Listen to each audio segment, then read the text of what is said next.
Começo por vos saudar e, naturalmente, por agradecer à AIC este recurso de última hora e que eu aceitei com gosto e sem qualquer reserva por ter sido segunda escolha. E é, portanto, com alegria e com gosto que estou aqui e felicito também toda a vossa participação, todo o vosso empenho na Igreja. Segunda observação, não sou jornalista. Não sei se posso, deram-me há pouco tempo uma carteira de equiparado a jornalista. Eu nem sei se sou tanto, mas um aprendiz de jornalista talvez, ou um estagiário de jornalista talvez seja. E não vou contar a história de 100 anos. Vou contar a história de um ano e pouco, ou, na melhor das hipóteses, uma história de 25 anos. E que é uma história que tem algo de mistério pascal. Só com a diferença de que Jesus morreu e ressuscitou em menos de 3 dias, e, no meu caso, esta morte e a ressurreição demorou mais de 25 anos. E, portanto, falo, pura e simplesmente, da passagem deste jornal, que celebramos a semana passada 100 anos, no dia 7, a este. Portanto, a história está aqui, passagem de um para outro. Esta foi a edição, assim, um suplemento deste, para celebrar os 100 anos do jornal O Mensageiro. E não só, porque não é só este. É que morreram 2 para nascer 1. É verdade. Então conta um bocadinho essa história. Nós tínhamos na Diocese, até o ano passado, 2013, 2 jornais. Aquele, O Mensageiro, fundado por um pároco, para promover os interesses dos católicos, dizia-se na altura, ou escreveu-se na altura, e para promover a restauração da Diocese, que estava extinta desde 1880, por aí assim. E, portanto, um pároco, ou melhor, alguns sacerdotes, promoveram e fundaram um jornal exatamente com esse objetivo, assim, mas mais amplamente com o objetivo de promover os interesses dos católicos e, portanto, ser uma voz da imprensa católica, dir-se-ia hoje, no contexto da sociedade da altura. E, portanto, este jornal, fundado por esse pároco, foi depois dado ao seminário e tornou-se, na prática, um jornal diocesano, embora propriedade do seminário. Tínhamos um outro jornal, fundado há 75 anos, em 1970, não, já há mais, já há quase 80 anos, em 1933, também por um sacerdote muito zeloso da Diocese e que tinha várias obras e entre elas fundou também a tipografia, a livraria e o jornal, como aliás outras dioceses têm. Portanto, era a Voz do Domingo e que foi desempenhando ao longo dos tempos um papel relevante. Acontece que nos últimos 25 anos mais ou menos, pelo menos desde o Congresso Diocesano dos Leigos, em 1988, foi pedido ao Sr. Bispo para que se ponderasse se justificava a manutenção destes 2 jornais na Diocese. Depois, em 2002, nós tivemos o Sínodo Diocesano, de 1995 a 2002, e no Sínodo foi aprovada uma observação nestes termos, e que consta das orientações sinodais. Não podemos ignorar o importante contributo dos 2 jornais semanários, do posto local da Rádio Renascença que existia na altura e de algumas dezenas de boletins paroquiais que permitem a partilha de experiências e iniciativas, divulgam textos e documentos e veiculam uma leitura cristã dos acontecimentos sociais e das grandes questões humanas. Todavia, é clara a insatisfação quanto aos conteúdos, apresentação e divulgação desses meios. Sentimos o apelo do Espírito a fazermos deles instrumentos eficazes e atuais de evangelização, até porque eles podem funcionar como espelhos da própria Igreja Diocesana, na medida em que são, na sociedade, o rosto da vitalidade e dinâmica das suas comunidades e instituições. E, portanto, digamos assim, a observação do Sínodo ia neste sentido.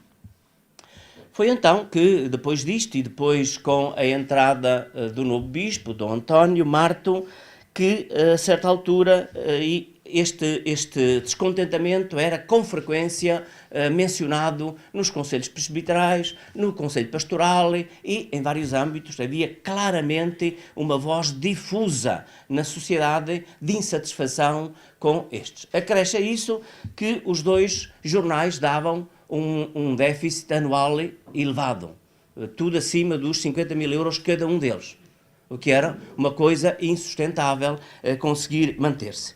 Nessa linha, então, em 2002, mais ou menos, o Sr. Bispo tomou finalmente a decisão de constituir uma comissão para estudar a forma de remodelar ou reformular os jornais. Essa comissão, liderada pelo chefe de gabinete, o padre Vítor Coutinho, incluiu alguns jornalistas e comunicadores da Diocese e constituiu uma comissão, digamos assim, técnica para estudar o assunto.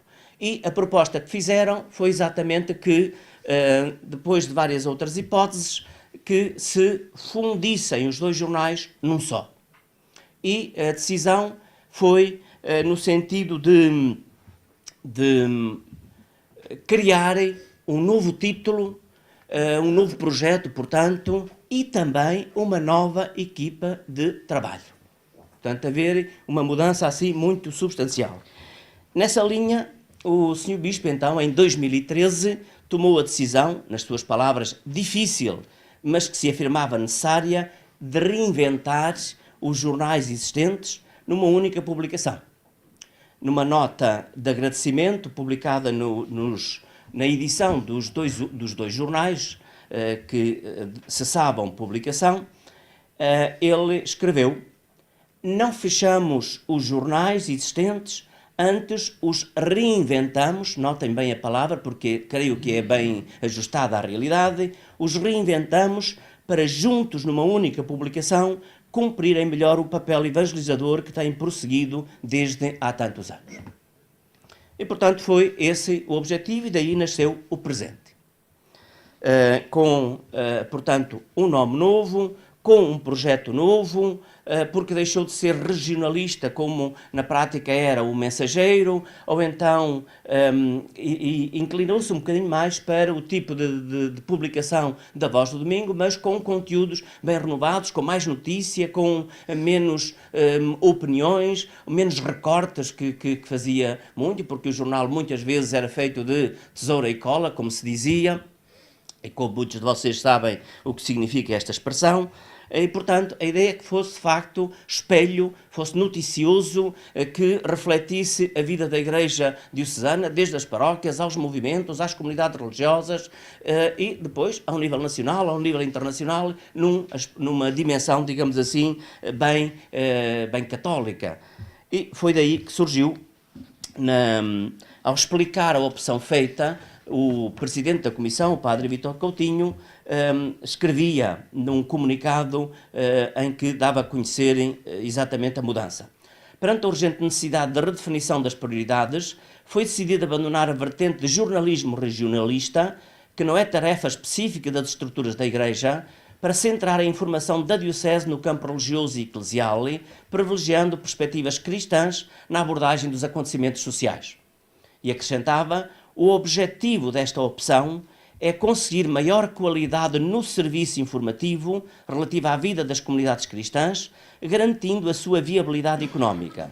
Com esta remodelação, que acompanha um esforço adicional por melhorar o serviço informativo na internet, pretende-se reunir num novo título o melhor da histórica experiência dos atuais jornais, ou dos jornais que existiam. Pronto, foi dentro dessa linha que surgiu o jornal com esta missão. Eu não era o diretor, a missão do diretor foi confiada a um leigo, que não era propriamente jornalista, era advogado, e que durante um ano garantiu toda a mudança e toda a construção deste projeto que se concretiza no jornal Presente. Quanto à missão, eu na altura, numa colaboração que foi publicada no jornal, escrevi um artigo sobre a missão do jornal católico e escrevia isto: a missão do jornal identifica-se com a da Igreja Católica, cumpre-a, porém, com a linguagem própria do jornalismo, através de notícias, imagens, opiniões, pensamentos, entrevistas, etc. E com a colaboração plural e livre de variadas pessoas. O seu ponto de partida é a vida da Igreja, é certo, mas não se fica numa visão estreita da mesma, pois ela não se confina aos seus templos, grupos e espaços, ainda que espalhados por todo o mundo. Ela está onde vivem e atuam fiéis católicos, na prática, portanto, em toda a sociedade. Por outro lado, como fazia Jesus, deve também reconhecer a presença da autêntica fé e de valores conformes ao Evangelho de Cristo em qualquer homem, grupo ou sociedade.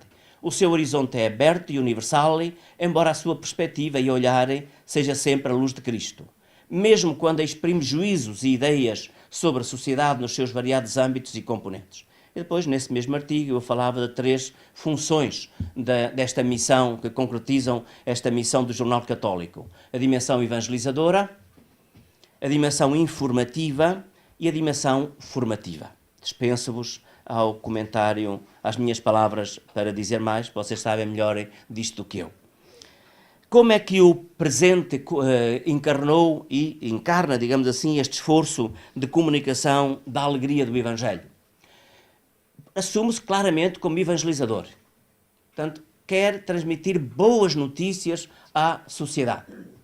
E boas notícias não simplesmente em palavras, em opiniões, em belas ideias, em belos pensamentos, mas em histórias de vida, em histórias de comunidades, em acontecimentos que sejam espelho, que encarnem verdadeiramente essa dimensão do Evangelho. Portanto, que ajudem a tocar de perto o Evangelho vivido nos variados âmbitos. Nessa linha, só para dar algumas ideias, portanto, damos muita atenção às notícias daquilo que se faz nas paróquias, na diocese, nos movimentos, etc. E procuramos, é um esforço constante, porque não existe muito o hábito na Igreja desta convicção que eu aprendi ainda na juventude, que é, não basta fazer as coisas boas, é preciso também dá-las a conhecer, porque dando-as a conhecer, elas fazem duplo bem. Fazem bem porque existiram, porque aconteceram, e fazem bem porque são conhecidas e vão criar admiração e, porventura, até vão possibilitar que sejam multiplicadas. Ali fez-se isto, porque é que a gente não há de fazer também? E, portanto, é este valor que tem a comunicação social ao divulgar as notícias, os acontecimentos, etc. Depois depois de termos feito uma ronda pelas paróquias, a dar a conhecer o estado de cada paróquia, ultimamente damos destaque, por exemplo, a uma história de vida de fé. E vem neste número que está aí disponível na banca ao fundo, vem a história de um cristão da Marinha Grande, que a certa altura foi membro do Partido Comunista, foi um militante comunista e que, dizia ele dessa altura, colocava o homem no centro de tudo e Deus foi corrido da minha vida. E ele conta a história, portanto, para dizer das histórias de vida, depois como ele reencontrou a fé e hoje é um homem apóstolo na sua comunidade cristã. Portanto, a ideia de o Evangelho encarnado em histórias de vida. Depois, naturalmente, damos um apoio àqueles que queiram rezar, meditar, preparar a liturgia dominical com a publicação dos textos, das sugestões de cânticos e de um comentário às leituras da semana. E, portanto, também fazendo com uma certa antecedência. Damos lugar, naturalmente, como é uso em todos os jornais, à opinião plural, que procuramos que seja com um certo peso, com um certo interesse. Conseguimos cativar a colaboração do Guilherme de Oliveira Martins, ou do Daniel Serrão, ou de outros assim, e que esporadicamente vão dando também uma opinião, não sei se é exclusiva para o nosso jornal, nem isso nos importa que o seja. Interessa é que seja, de facto, uma opinião que nos ajude. Depois, uma de outras coisas que ultimamente temos vindo a publicar é uma atenção aos carismas dos movimentos, das comunidades religiosas, etc., onde sopra o espírito, é essa a atenção, e semana a semana temos uma página e meia, exatamente sobre um carisma, procurando ir assim a pouco e pouco difundindo neste aspecto das formas de encarnar o Evangelho. E creio que o tempo deve estar a terminar. Mais um bocadinho. O que é que desta experiência nos resulta? O que é que resultou? O que é que está a resultar? Porque a gente está ainda no início do tempo pascal. Foi a morte e a ressurreição, foi assim um mistério pascal. E, por um lado, em termos de assinaturas, conseguimos juntar, naturalmente, as assinaturas de ambos os jornais, mas algumas ficaram pelo caminho. Há gente saudosista, há gente decepcionada com o novo projeto. E que diz, naquele vinha lá as notícias das paróquias, vinha lá as notícias dos mortos, vinha as notícias, vinha os aniversários, porque vinha lá uma coluna de aniversários na Voz do Domingo, nomeadamente, e portanto, gente por um ou por outro motivo que está decepcionada com o jornal. Mas também conseguimos conquistar novos assinantes, nomeadamente da gente jovem ou de casais jovens ou gente empenhada na igreja e já com uma certa cultura e que aprecia e que gosta do jornal e que manifesta claramente o apreço e, portanto, ganhamos novos assinantes. Tudo somado neste momento, ainda estamos, digamos assim, quase, diria, no ela por ela, juntando as assinaturas dos dois jornais. E, portanto, há um esforço constante. E prestamos muita atenção também às críticas, etc., que nos vêm. O jornal é feito por 2 jornalistas, tem mais uma pessoa para o serviço administrativo, de assinaturas, etc., que também escreve no jornal, ou também prepara algumas coisas, e usamos também daqueles que eram funcionários da Diocese para colaborarem também no jornal, nomeadamente a paginação, isso assim, é feita por um funcionário da Diocese, tem talento para isso e que permite essa apresentação assim agradável que o jornal tem. E, portanto, procuramos, passado um ano, olhando as contas, ainda nos parecia que a coisa não estava equilibrada, não estava sustentável. E, portanto, houve a decisão também difícil de pôr o problema e de procurar formas de reduzir custos e de aumentarem meios de sustentabilidade, portanto, publicidade, novos assinantes, etc. Isso levou, por exemplo, a que se mudasse o diretor. Nós estávamos a pagar uma quantia ao diretor e, substituindo o diretor por uma pessoa que não recebesse dinheiro, mas depois, entretanto, as coisas precipitaram-se e a coisa veio-me cair nas mãos. Exatamente por esse objetivo de redução de custos. E estamos a fazer um esforço também de aumentarem, então, os assinantes. Temos uma pessoa em part-time que vai às paróquias, que vai às empresas, etc., angariar publicidade, angariar novos assinantes e procurando também estabelecer uma rede de informação e de promoção do jornal em cada paróquia. Portanto, estamos, assim, a tentar, assim, pouco a pouco, isso. Naturalmente que os padres eram a voz mais crítica no princípio. E ouvia-se, a torto e direito, os padres com uma atitude crítica. Hoje, passado um ano e tal, a atitude dos padres é bastante mais favorável. E, portanto, contamos que consigamos, a pouco e pouco, também conquistá-los mais para esta causa. Neste esforço de promoção do jornal, da sua difusão, no mês de setembro enviei uma carta a todos os padres, a todas as comunidades religiosas, às instituições, aos movimentos, às novas comunidades, etc., fazendo-nos sentir que o jornal é a minha fórmula que eu uso. O jornal é um curso de formação permanente na vida cristã com lições semanais. E, portanto, é um bocadinho este, quase diria, o meu slogan e a minha convicção, porque é nisso que eu trabalho, para que ajude, de facto, a formar e a informar cristãos. O destinatário principal do nosso jornal são a gente que trabalha na igreja. Portanto, nos conselhos económicos, na catequese, nas comissões de festas, nas confrarias, por aí adiante, são esses o nosso principal destinatário. Embora, naturalmente, queiramos ir num horizonte bem mais vasto para todos os homens e mulheres, mas há aqui claramente este destinatário e por isso é que eu digo que é um curso de formação cristã e, portanto, que ajude a divulgar. Pronto, temos esperança de que tenha êxito este esforço, mas estamos bem conscientes de que a situação é difícil e, portanto, temos realismo na forma como estamos a lutar.